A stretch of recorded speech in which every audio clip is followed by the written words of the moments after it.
It is May 28, 1987. An 18-year-old West German boards a rented Cessna and points its nose toward Moscow's most defended airspace. Matthias Rust grew up in Wedel near Hamburg and learned to fly at the local aero club. He had logged just 50 hours in the air. The Cold War was at peak fever, and NATO and the Warsaw Pact had stationed thousands of nuclear warheads across Europe.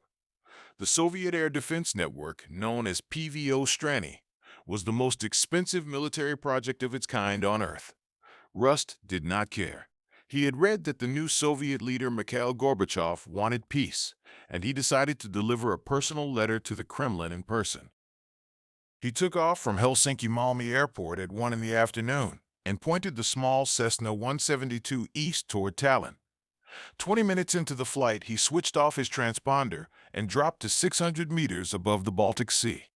Finnish controllers lost contact and assumed he had crashed. A maritime search and rescue mission was launched along the Finnish coast.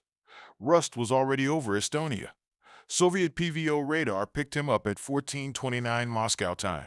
A MiG-23 fighter scrambled from an airbase near Tapa. The pilot reported a slow contact at low altitude and requested permission to engage. The order never came. 4 years earlier, in September 1983, a Soviet Sukhoi had shot down Korean Airlines Flight 007, killing 269 civilians, and the duty officer that day had been disciplined. No one in the chain of command wanted to be the next man to down a foreign airliner.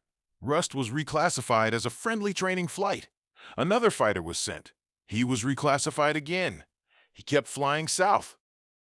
At sunset, he reached the outskirts of Moscow. Confused controllers at Sheremetyevo Airport told him to land. Rust ignored them. He flew low along the Moskva River hunting for Red Square. The first attempt was waved off by a startled traffic policeman on the Bolshoi-Moskvoretsky Bridge. On the second pass, he set the Cessna down on that very bridge, taxied past stunned tourists, and stopped beside St. Basil's Cathedral. He climbed out, signed autographs for a small, curious crowd, and waited. 40 minutes passed before the KGB arrived. By then, he had handed out copies of a peace manifesto. He was driven to Lefortovo prison without a single shot fired. The Politburo met the next morning. Gorbachev was furious, but he treated the embarrassment as a gift. He used it to dismiss Defense Minister Sergei Sokolov, Air Defense Chief Alexander Koldenov, and more than 100 senior officers. The purge gutted the old guard and cleared the way for his reform program.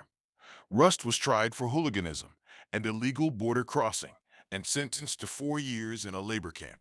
He served 14 months at Lefortovo, mostly in solitary, and was quietly released as a goodwill gesture in 1988.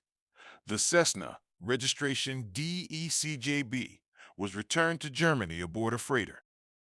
Rust later said he had no idea his peace flight would topple 100 generals. The Soviets quietly disagreed. They began calling Red Square the Sheremetyevo II.